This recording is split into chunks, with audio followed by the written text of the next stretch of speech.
Hello everyone, welcome back to my channel. So today I will be giving you the information about health diet during Ramzan and how fasting actually leads to weight loss.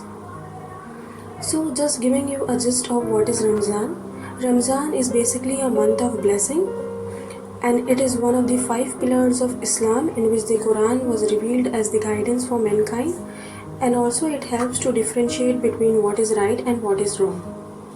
So now moving back to our topic, how weight loss happens during fasting. Now whenever our body is exposed to 3 to 4 hours of fasting or more than that, carbohydrate, which is the major nutrient in our body, gets utilized first.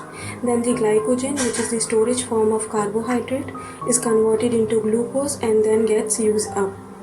And finally the fats, which is present in the adipose tissue, is converted into various molecules, gets metabolized and then used up and finally burnt, which leads to weight loss. Now I will be suggesting you to break up your meals into 4 parts during this Ramzan, which is your sehri, your iftar, your dinner and your bedtime. Please don't skip any of these meals. Now sehri. Just as the breakfast is most important meal during our normal routine, sehri is equally important for us during Ramzan, as it helps us to remain hydrated, fuels up the energy and nutrients until your next meal. So start your sehri with a glass of water, which will help you prevent from overeating in the later part of the day. Then have soaked almonds, which can be around 4 to 6 pieces, or walnuts, around 4 halves. Then chapati or rice. Now if you are having chapati only 2, so have only 2 chapatis, don't increase it to 3 or 4, thinking that any which ways you are going to fast for the later part of the day. Then you can have sabzi, 1 bowl of your choice, and then a porridge, which can be a multigrain or wheat flakes porridge, and 1 boiled egg with yolk. Now water. Now as it is, there is much of water losses from our body, so we need to balance water output with water input. So have at least 8 to 10 cups of water in a day to prevent dehydration. Now moving back to iftar. So people eat in iftar as if there is no tomorrow. Don't do that, just follow a simple concept which is even mentioned in the hadith and it is sunnah. So just fill your 1/3 of the stomach with food, 1/3 with water and 1/3 with air, so that all your nutrients, whatever you have had in your iftar, will get easily digested, metabolized and absorbed.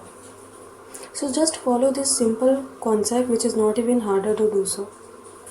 Now coming back to your actual iftar. So you will be starting your iftar with 2 to 3 pieces of dates, which will help to release certain enzymes in your body in preparation for your upcoming meal. Then you can start with a glass of water, or either coconut water or fresh juice. Then as it is nowadays, there is lockdown, so depending on whatever fruits is available, you can have that. Then it can either be a sprouts or chickpea or chana chaat filled with vegetables. Now this wholesome meal will be a slow releasing carbohydrate meal, which will help you to remain satiated for a longer period of time. Now caffeine. Now caffeine is a diuretic. You urinate more times a day and it also leads to mild dehydration, which again leads to headache, difficulty in concentration. So restrict high caffeine intake, which is mostly present in your products and drinks like coffee, tea. I know tea and coffee is harder to restrict on because even I am a tea lover, but since knowing the side effects of all these, we really need to take it into account. Replace it with hot soups, ginger water, zeera water or hot milk. It is fine for you. Now you can have your dinner at around 9:30 p.m.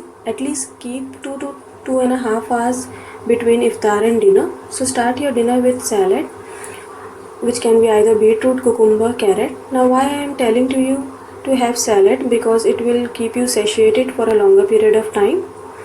Then you can have either roti or multigrain.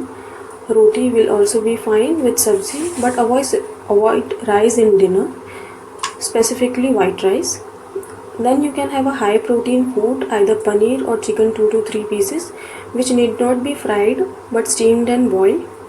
Then curd, a small bowl. That's it. This is your wholesome dinner. Then you can start at your bedtime at 11 pm, which can be either a glass of turmeric milk, a fruit salad, fruit custard, and milkshake. This is your entire routine. Now clear your body over junk and also your mind, and finally you will reach your health goals soon. Mention in the comment section how much kg you have actually lost. Do not forget to like and subscribe.